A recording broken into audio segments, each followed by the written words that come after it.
Добрый день, уважаемые родители, будущие родители. Мы продолжаем цикл наших мероприятий в рамках реализации мероприятий просветительского проекта Академия будущих родителей Республиканского консультационного центра, посвященных развитию и уходу за ребенком. И тема сегодняшнего вебинара у нас звучит так: вакцинация, календарь прививок. И для освещения вопросов в рамках заявленного вебинара мы пригласили к нам Иванюк Анну Владимировну, врача по гигиене детей и подростков Сыктывкарской детской поликлиники номер 3, главного внештатного специалиста по гигиене детей и подростков Министерства здравоохранения Республики Коми. Итак, Анна Владимировна, вам слово. Спасибо. Здравствуйте. Сегодня мы с вами рассмотрим тему, наверное, одна из тем, которая очень сильно волнует будущих родителей, да и настоящих тоже.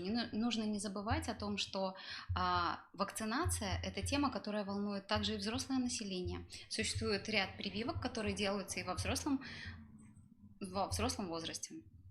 Итак, в Российской Федерации установлен ряд нормативных документов, которые регламентируют проведение вакцинации для населения.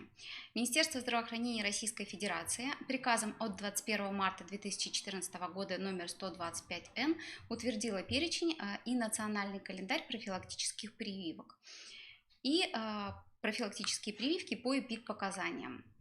Начнем с того, что существует определенное количество или определенный перечень заболеваний, от которых государство гарантированно защищает. То есть прививки, которые входят в национальный календарь профилактических прививок, они выполняются бесплатно, то есть по системе полисов ОМС.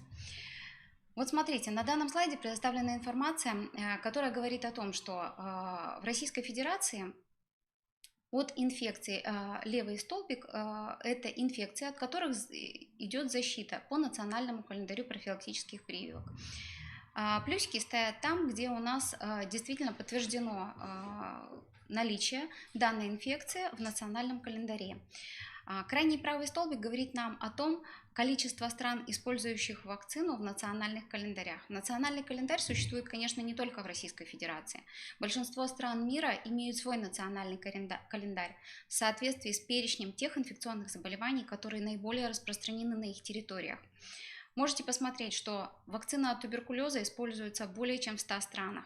Дифтерия – 194 страны, столбняк – 194, коклюш – 194, корь – 111. Грипп у нас бесплатно, да? А во многих странах это платная прививка, которую делают сами граждане, если не хотят болеть данным заболеванием. Гемофильная инфекция ХИВ – 189, краснуха – 137. Гепатит Б – 183 страны, ну и так далее. Можно проследить по данной таблице интересующую вас инфекцию. Да? Смотрите, защита всего 12 вакцин, которые выполняются в Российской Федерации. На данном слайде можно посмотреть по национальному календарю различных стран Европы, какие именно от скольки инфекций защищают эти страны своих жителей. Да? То есть мы видим, что зачастую меня на лекциях спрашивают, а немного ли у нас в Российской Федерации вводится вакцин? Может быть, можно было от меньшего количества ввести, да, установить норматив. Но вы посмотрите, Россия далеко не лидер, да, в данном направлении, поэтому есть различные страны, которые обеспечивают своих жителей, своих граждан своих стран именно защитой от определенных инфекций. Теперь перейдем к детальному рассмотрению, что же у нас есть в календаре профилактических прививок. Наверное, первое, что волнует молодых мам, это самая первая прививка, которая вводится у нас в родильном доме. Это прививка от вирусного гепатита Б. Первая вакцинация против вирусного гепатита Б в возрасте ребенка ставится в первые 24 часа жизни. Почему именно в первые 24 часа жизни? Потому что ребенок, вот особенность течения вирусных гепатитов, она, конечно же, очень по-разному сказывается на взрослое население и на детское. Если ребенок заболевает в раннем возрасте, то течение гораздо тяжелее протекает, именно гепатита Б, и ресурсы организма у ребенка не приспособлены к тому, чтобы защищаться. Поэтому введение в ранние сроки и выработка антител у ребенка – это самое основное, о чем стоит позаботиться в первые дни жизни. Поэтому вакцинация идет как раз первые 24 часа. Вторая вакцинация против вирусного гепатита Б идет детям в 1 месяц. Третья – дети в 6 месяцев. Схема у взрослых примерно такая же, да? То есть это 0, 1 и 6 интервал введения. Существуют еще различные схемы введения для тех детей, у которых родители были инфицированы или мама была инфицирована гепатитом Б. Там врачи решают индивидуально. Зачастую, скажу из практики, часто спрашивают, говорят, а вот не повлияла ли вакцина, да, от гепатита Б на то, что у моего ребенка была гемолитическая болезнь новорожденного?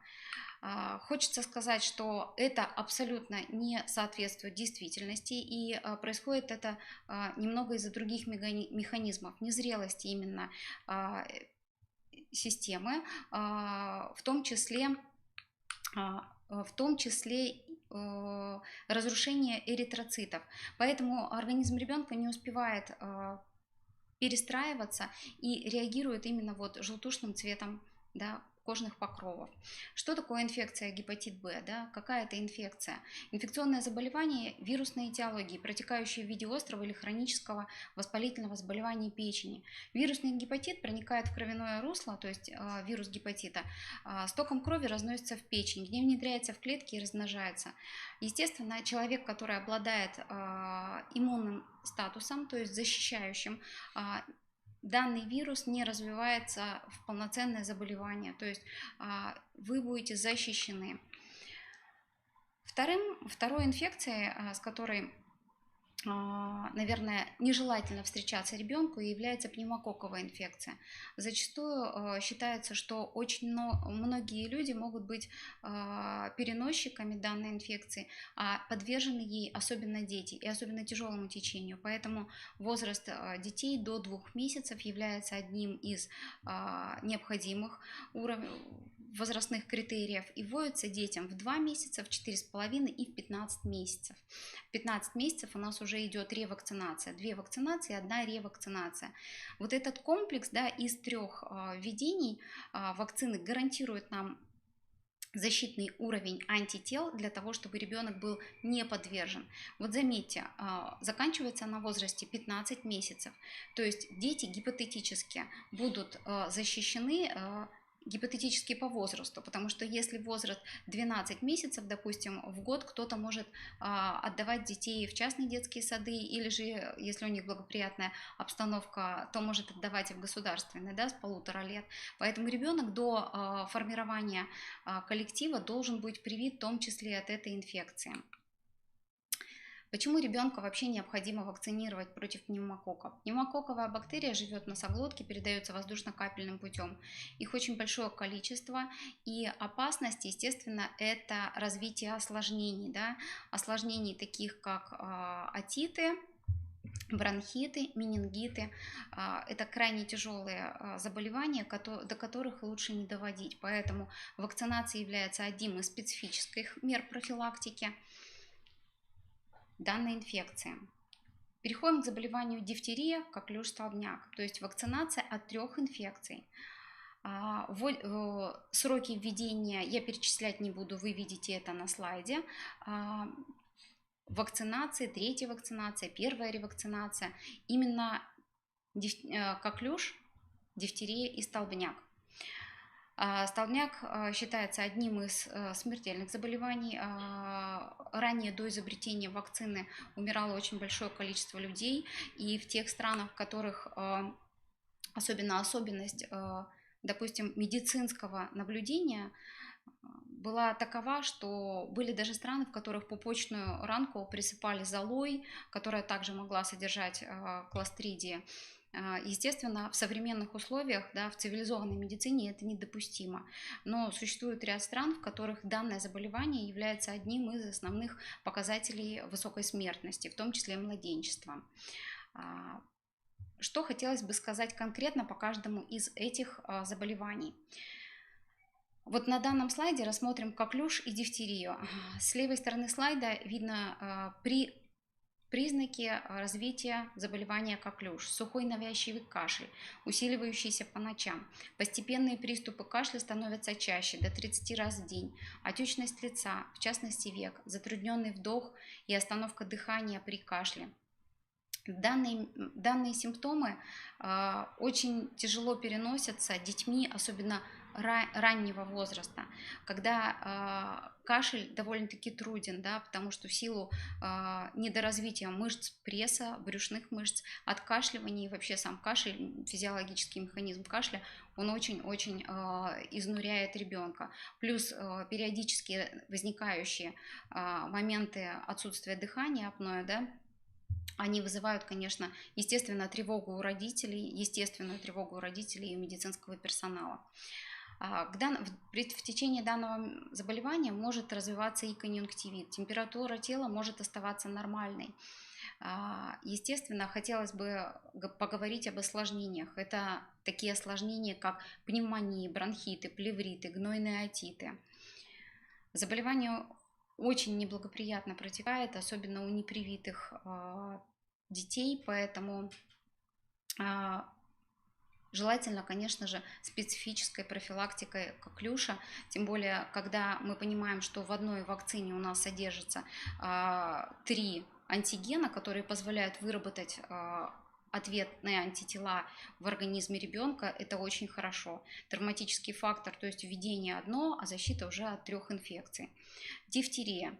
В современном мире сейчас наблюдается некоторый рост заболевания дифтерией в силу того, что в ряде некоторых стран отказываются по финансовым причинам, да, по каким-то отказываются от введения многие люди, которые считают, что эта инфекция давно забыта и она давно ушла. Если посмотреть статистику Всемирной организации здравоохранения и в том числе и по регионам России, можно увидеть, что данное заболевание еще не забыто. Основными симптомами являются, конечно, это пленки, то есть помимо тех данных, которые изображены на слайде, затрудненное дыхание, отек характерной пленки на слизистой, отек шеи, ротоглотка реагирует вот этим налетом. Да? Налет он характерного вида, любой педиатр определит это, я думаю, что, по крайней мере, настороженность против дифтерии есть. Возьмет анализ при подозрении на данное заболевание. Осложнения бывают тяжелые: поражение сердца и почек, поражение нервной системы, в том числе параличи, парезы, инфекционно-токсический шок и летальный исход. Естественно, для того, чтобы защитить себя, можно пройти обследование. Да? Если вы, допустим, взрослый человек, вы не помните, прививались вы давно или нет, вы можете сдать на антитела и посмотреть, защитный ли у вас титр антител к данной инфекции. Столбняк – это 3-е заболевание, от которого защищает данная вакцина. Тяжелое заболевание, вызываемое токсином бактерии Clostridium tetani. На данном слайде ссылка на автора представлена. Небольшой, но глубокий прокол кожи, колотая рана, ожог могут способствовать проникновению кластридии в организм, где они будут развиваться, и в течение с 3 по 21 день могут появиться симптомы у непривитых лиц. Да, привитые лица у нас защищены. Ежегодно регистрируется до 1 миллиона заболеваний, до 500 тысяч со смертельным исходом. В Российской Федерации встречается редко, но 30-35 случаев. Это в основном заслуга вакцинации, потому что практически все взрослое население, в том числе, у нас проходит каждые 10 лет данную вакцинацию. Дети у нас, как видно было тоже на предыдущем слайде, 3, 4,5, 6 и 18 месяцев, 6-7 лет и 14 лет. Переходим к другому заболеванию, которое называется туберкулез. Я думаю, многие об этом слышали. Туберкулез – это заболевание, вызывается палочкой Коха. И данное заболевание поражает как детей, так и взрослых. Поражает практически все системы органы организма, за исключением, наверное, придатков кожи. Ногти и волосы он не может поражать, все остальное он может поражать. То есть может быть туберкулез костей, туберкулез легких, туберкулез кожи. Вакцинация против туберкулеза новорожденным на 3-5 день жизни, вакцинация против туберкулеза дети 6-7 лет. Ревакцинация туберкулеза против туберкулеза в 6-7 лет проводится детям при отрицательной реакции МАНТУ.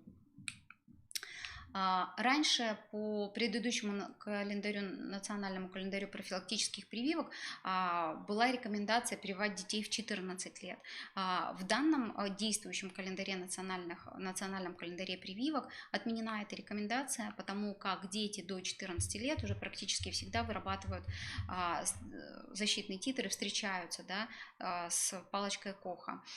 Вот эти ежегодные реакции МАНТУ, еще хочу сказать, что реакция МАНТУ – это не прививка, это реакция организма, которая оценивается медицинским работникам на введение, да, туберкулина.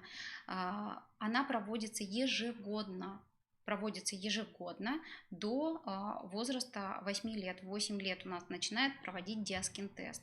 В возрасте до 18 лет и с 15 лет у нас детям делают флюорографию дополнительно, для того, чтобы исключить заболевания именно легких данной инфекции.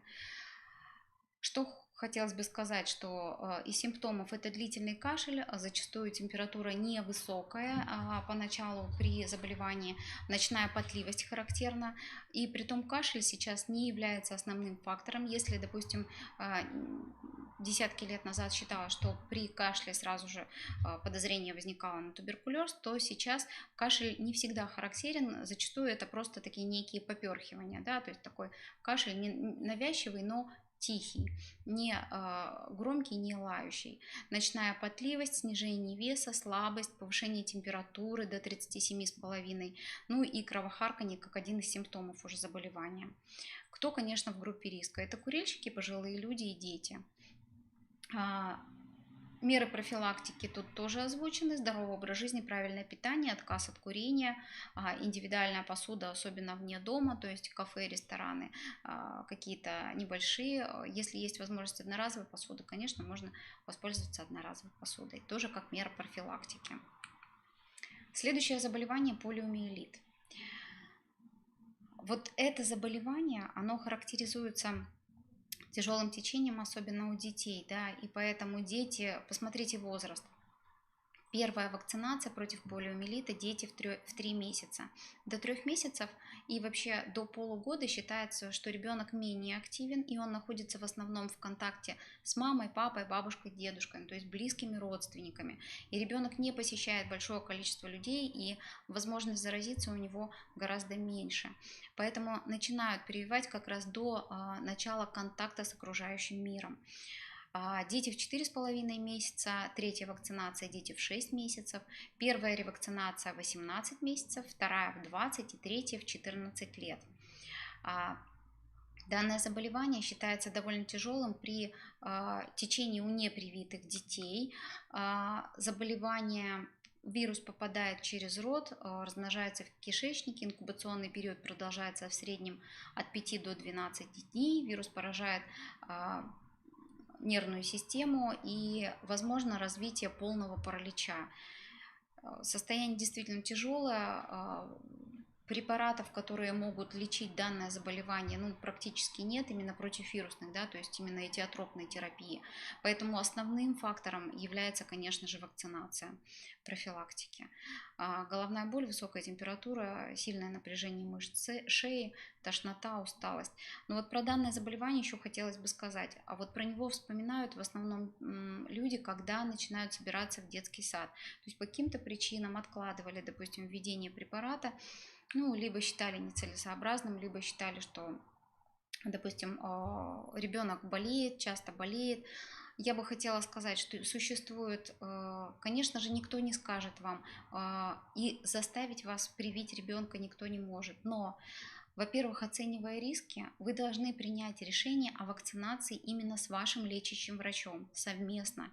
Если вы считаете, что у вас у ребенка какие-то заболевания, допустим, не вы считаете, они действительно установлены, какие-то заболевания, которые вы опасаетесь прививать ребенка при каких-то хронических заболеваниях, есть возможность попросить о создании иммунологической комиссии, которая проводится точно так же бесплатно в детской поликлинике, где как минимум совет из 3 врачей обсудит вашу ситуацию и сделает вывод о целесообразности и о рекомендуемых схемах введения данного препарата конкретно вашему ребенку.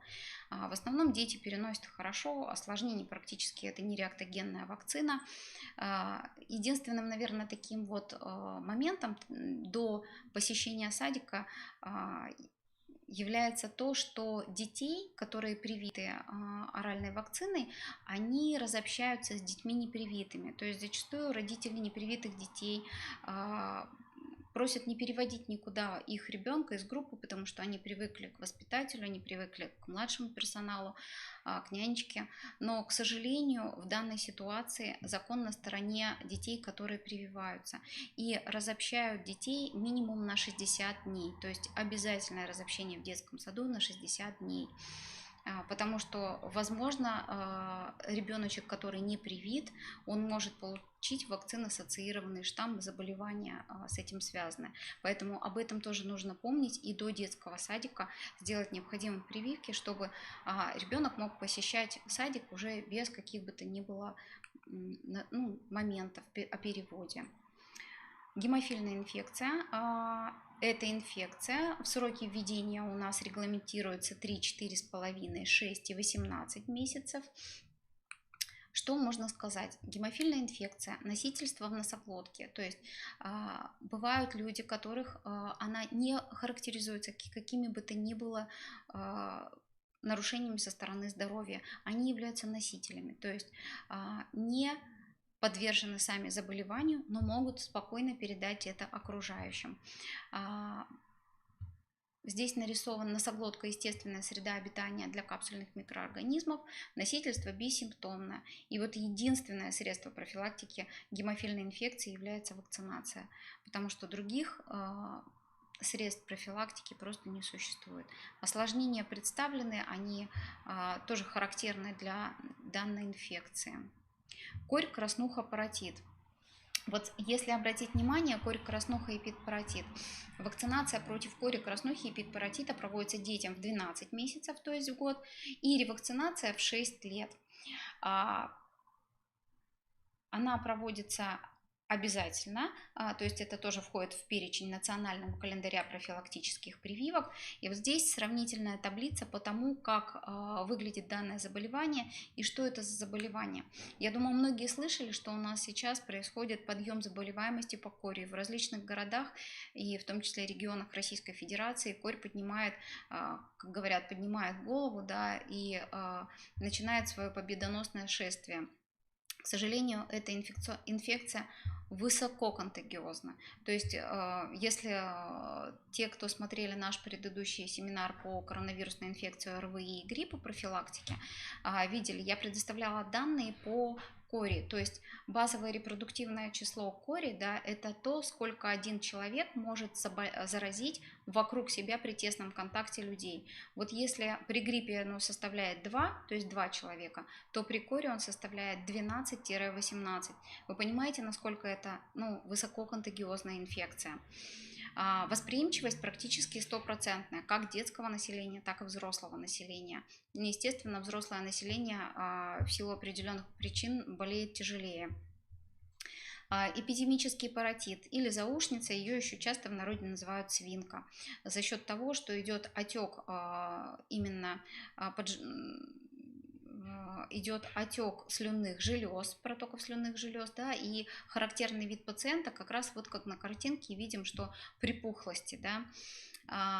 Многие недооценивают и говорят, что что это заболевание не такое сложное, что им лучше переболеть в детском возрасте. Возможно, переболеть можно и без осложнения, можно с осложнениями. И действия могут развиваться осложнения могут развиваться как гнойное поражение железистых органов, слюнные железы, поджелудочная железа, семенники, так и центральной нервной системы. Паротит опасен тем, что после его возможны тяжелые осложнения. Архит у мальчиков, который может привести к бесплодию, сахарный диабет, глухота, энцефалит. То есть довольно тяжелые осложнения, которые могут быть спутником данного заболевания. Краснуха.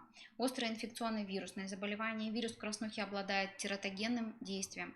То есть если мама заболевает в период беременности, то возможны неблагоприятные течения для этой беременности.